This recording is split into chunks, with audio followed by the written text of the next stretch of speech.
გეკითხება მღვდელმსახური რომ შეუდგები ქრისტეს?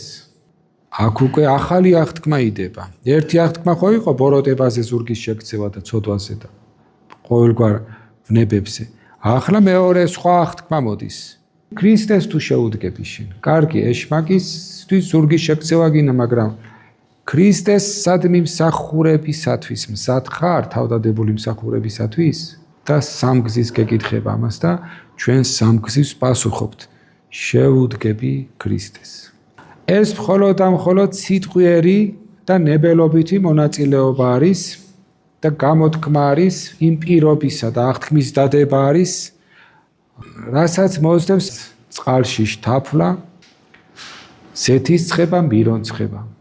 ანუ ჯერ სიტყვიერად მსაობას გამოვთქვავთ, ანუ აღთქმას ვდებთ ღმერთის წინაშე.